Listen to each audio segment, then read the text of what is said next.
हम लोग last lecture में रेंज ऑफ ट्रिगोनोमेट्रिक एक्सप्रेशन पढ़ रहे थे और उसमें कुछ सिंपल एक्सप्रेशन का रेंज निकाले थे, जैसे साइन एक्स का रेंज जब x belongs to real number हो, 2 साइन एक्स का रेंज क्या होगा, 2 साइन एक्स प्लस 5 का रेंज क्या होगा जब एक्स पे कोई रेस्ट्रिक्शन ना हो, मतलब X belongs to real number हो, या कभी एक्स पे रेस्ट्रिक्शन दिया हुआ है कि भाई एक्स 0 से 4π/3 तक ही होना है।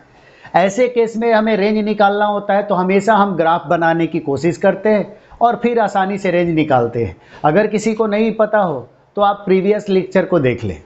अब चलिए आज हम रेंज की बात करें तो अगर कोई रेंज का एक्सप्रेशन है कि y बराबर a sin theta plus b cos theta, मतलब a sin theta plus b cos theta के फॉर्म में अगर कोई टर्म है तो उसका रेंज क्या होगा जब theta belongs to real number है, मतलब थीटा पे कोई रेस्ट्रिक्शन नहीं है।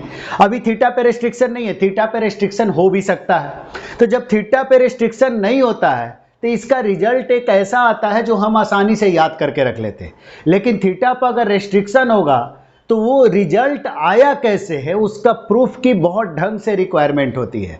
तो इसलिए हम इसका प्रूफ को पढ़ते हुए आगे बढ़ते हैं। तो चलिए इसका रेंज देखना, देखिए शुरू में रेंज का प्रूफ मैं कर रहा हूं कि इसका रेंज कैसे निकाला जाता है, अदरवाइज इसका रेंज बहुत सिंपल है। तो चलिए समझते हैं। तो a sin theta plus b cos theta का रेंज निकालना है तो आपको क्या करना है कि this square plus this square के अंडर रूट से डिवाइड कर दीजिए पूरे टर्म को,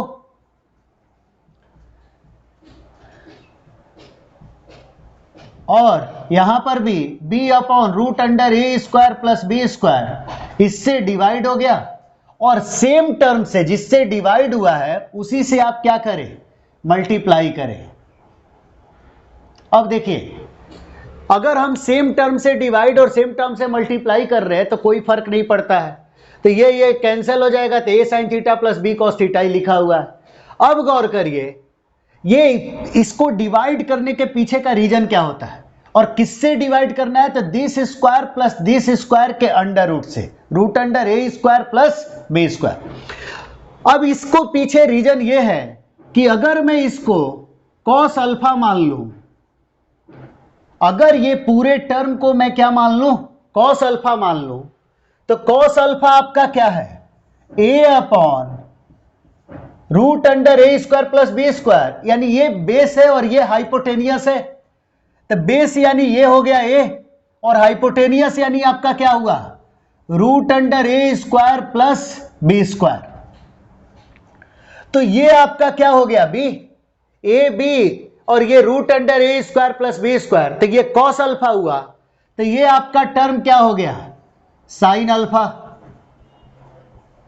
अब गौर करिए कैसे, क्योंकि b perpendicular upon hypotenuse, perpendicular upon hypotenuse क्या होता है, साइन, और ये अल्फा एंगल है तो साइन अल्फा। अब आप गौर करें तो अगर इस पूरे टर्म को देखा जाए तो ये क्या बन चुका है, root under a square plus b square, और यहां देखिए sine theta into cos alpha plus cos theta into sine alpha, यानी sine A cos B plus cos A sine B, यानी साइन ए प्लस बी, और a के जगह पर क्या है थीटा और b के जगह पर क्या है अल्फा। तो ये थीटा प्लस अल्फा के इक्वल हो गया। अब गौर करिए थीटा हमारा किसको बिलोंग कर रहा है, रियल नंबर को।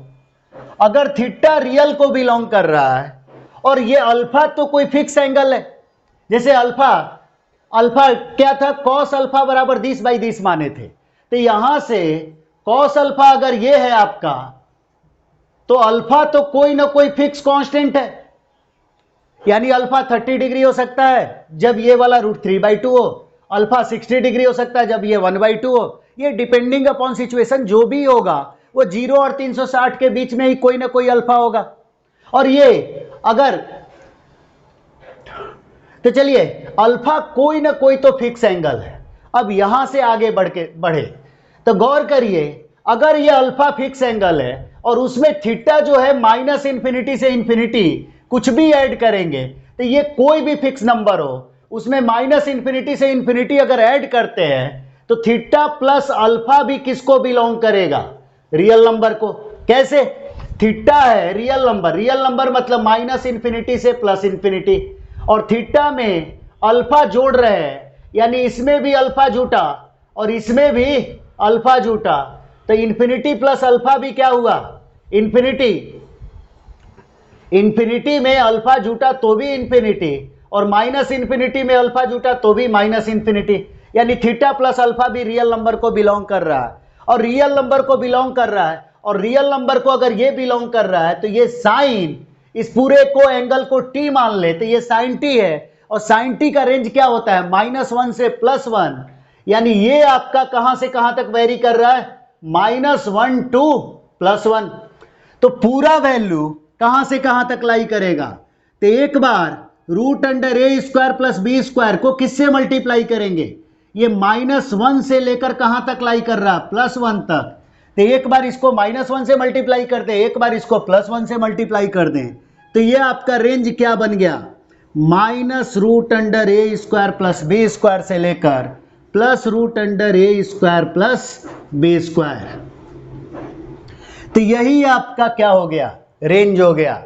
यानी अब आप गौर करें, इसको याद रखना बहुत आसान है, कैसे, तो आप गौर करिए, हम लोगों का टर्म क्या है जिसका हमें रेंज निकालना था, तो a sin theta plus b cos theta, और a sin theta plus b cos theta का रेंज आया क्या है, तो -√a² प्लस b² से +√a² प्लस b², यानी ये a और ये b है, तो इसी जो भी आया है a² प्लस b² का अंडर रूट लेके माइनस साइन लगा दीजिए, और ये a² प्लस b² का अंडर रूट लेके प्लस साइन लगा दीजिए, यही आपका क्या होता है, रेंज होता है। तो ये बहुत एक सिंपल सा रिजल्ट है, लेकिन इस प्रूफ का यूज बहुत इंपॉर्टेंट होगा जब x में थीटा में रिस्ट्रिक्शन होगा। अभी थोड़ी देर में उसके बेसिस पे भी क्वेश्चन देखते हैं। तो पहले इसके बेसिस पे कुछ क्वेश्चन करें, जैसे हमसे कोई पूछे कि 3 sin x plus 4 cos x का रेंज क्या होगा जब x belongs to real number है, या आपको x के जगह पे थीटा भी लिख सकता है, तो 3 sin theta plus 4 cos theta का रेंज क्या होगा जब x थीटा बिलोंग्स टू क्या है, रियल नंबर, फाइंड रेंज। तो आपको अगर इसका रेंज निकालना है तो आपको कुछ सिंपल एकदम एक लाइन में कि इसका स्क्वायर प्लस इसका स्क्वायर करिए, तो क्या होगा, 3 का स्क्वायर प्लस 4 का स्क्वायर 25, और उसका अंडर रूट क्या होगा, तो -√3² प्लस 4² से लेकर कहां तक जाएगा, +√3² प्लस 4², यानी इस पूरे का वैल्यू कहां से कहां तक लाई कर रहा है, तो 3 sin theta plus 4 cos theta, इस पूरे का वैल्यू ये -5 है, क्या है, -5, ये आपका क्या है, +5, तो -5 से +5 के बीच में लाई कर रहा है, तो यही आपका क्या हुआ, 3 sin theta plus 4 cos theta का रेंज हो गया। क्योंकि रेंज होता क्या है, जब वो उस एक्सप्रेशन का वैल्यू जहां से जहां तक लाई करता है वही उसका टोटल रेंज होता है। तो चलिए और एग्जाम्पल देखें, अगर कोई हमें कहे कि sine theta plus cos theta का रेंज बताइए, तो sign theta plus cos theta का रेंज क्या होगा, तो आप एक लाइन में इसका कोफिशिएंट भी 1 है, इसका कोफिशिएंट भी 1 है, यानी -√1² प्लस 1² से लेकर +√1² प्लस 1², यानी ये -√2 से +√2 में लाई करता है। कहां से कहां, -√2 से लेकर +√2 के बीच में लाई करता है।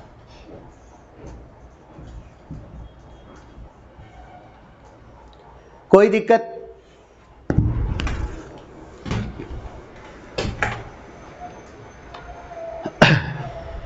अगर कोई दिक्कत नहीं है तो आगे अब थोड़ा थीटा में जो अभी रियल नंबर को लाई कर रहा है। अच्छा ध्यान दीजिए, यहां पर थीटा कोई जरूरी नहीं है, यहां टी लिख सकता है, एक्स लिख सकता है, बस क्वेश्चन लिखते वक्त क्या हो सकता है, जैसे कोई आपसे लिख दे कि sine x plus cos x, x belongs to real number, तो सेम रिजल्ट होगा, ये -√2 से कहां तक, +√2, कब, जब x belongs to real number दे, या रियल नंबर कोई जरूरी नहीं है, कोई भी एक, जब साइन थीटा, ये पूरा आपका क्या बनेगा, तो साइन ऑफ एक्स प्लस π/4 के साइन थीटा प्लस, अभी हम लोग देखे थे कि साइन थीटा प्लस अल्फा के फॉर्म में बैठ रहा था, और sine of theta plus alpha अगर वैल्यू -1 से 1 ले ले तो -1 से 1 ले ले तो ये वैल्यू अपने आप क्या हो जाएगा, -√2 से +√2।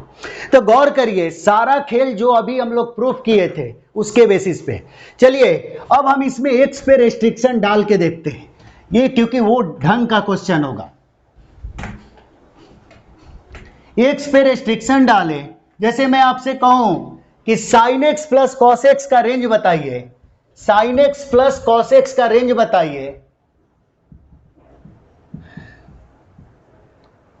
For every x belongs to 0 से पाई। तो गौर करिए क्या होता है। तो सबसे पहले इसका प्रूफ कैसे था, तो √1² प्लस 1² से डिवाइड और मल्टीप्लाई दोनों करना पड़ रहा था। यानी यहां पर √1² प्लस 1² यानी √2 है, तो √2 से डिवाइड भी किए और √2 से हमने क्या किया, मल्टीप्लाई भी किया।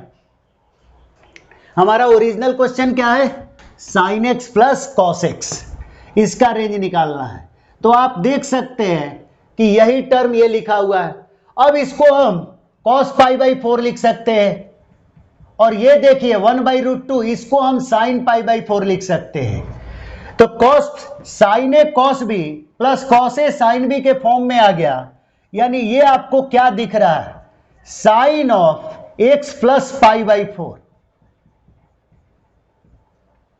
और साइन ऑफ x प्लस π/4 हुआ। अब गौर करिए x कहां से कहां तक लाई कर रहा है, 0 से पाई। x जो लाई कर रहा है वो कहां से कहां तक लाई कर रहा है, 0 से पाई। तो x अगर 0 से पाई में लाई कर रहा है और हमें रेंज किसका निकालना है, √2 times sine of x plus π/4। गौर करिए ये अगर हमें परेशान कर रहा है तो इसको हम थोड़ी देर के लिए क्या मान लेंगे, t। अब सारा खेल किस चीज का है कि t कहां से कहां तक लाई कर रहा है, और t हमारा है क्या, तो t हमारा x प्लस π/4 है, और x प्लस π/4 कहां से कहां तक बिलोंग करेगा, तो x अगर 0 से पाई में है तो π/4 x में हम जोड़ रहे हैं, तो π/4 इसमें भी जोड़ेंगे, π/4 इसमें भी जोड़ेंगे, तो π/4 जुटेगा तो ये क्या बन जाएगा, 0 प्लस π/4 π/4, और पाई प्लस π/4 कितना, 5π/4। अब देखिए तो t का वैल्यू हमारा π/4 से π/4 के बीच में लाई कर गया। अब t का वैल्यू π/4 से 5π/4 के बीच में लाई कर गया, तो ये √2 टाइम्स sin t का रेंज कहां से कहां तक लाई करेगा। यानी अब मुझे क्या देखना होगा कि sin t का वैल्यू कहां से कहां तक लाई कर रहा है, जब t लाई कर रहा है π/4 से 5π/4। तो जब भी कभी रेस्ट्रिक्शन होता है तो हमें ग्राफ बनाना पड़ता है। तो sin t का हम ग्राफ बनाए, sin t वर्सेस t, और t कहां से कहां तक चाहिए, π/4 से 5π/4। π/4 कहीं यहां होगा, पाई ये है, 5π/4 कहीं यहां होगा, क्योंकि पाई प्लस π/4 5π/4 होगा। तो π/4 से स्टार्ट हुआ और कहां तक गया, 5π/4 तक। अब 5π/4 तक गया। अब गौर करिए तो सबसे छोटा वैल्यू जो इस ग्राफ, जो मार्क किया हुआ ग्राफ है, उसका सबसे लोवेस्ट पॉइंट यही है, तो इसी का y कोऑर्डिनेट सबसे छोटा होगा। यानी इसका sin t का मिनिमम वैल्यू क्या होगा, तो मिनिमम sin 5π/4 है, और sin 5π/4 होता क्या है, तो sin पाई प्लस π/4, और sin pi plus π/4 minus sin π/4, यानी -1/√2। और उसी तरह से sin π/4 यानी कितना, मैक्सिमम वैल्यू, सॉरी मैक्सिमम यहां नहीं है, मैक्सिमम देखिए ये पूरे ग्राफ में सबसे ऊपर ये है, तो y मैक्स 1 है sin π/2 पर, t जब π/2 हो। तो मिनिमम हो गया -1/√2, मैक्सिमम हो गया 1, तो ये -1/√2 से हमारा कहां लाई कर रहा है, 1 के बीच में।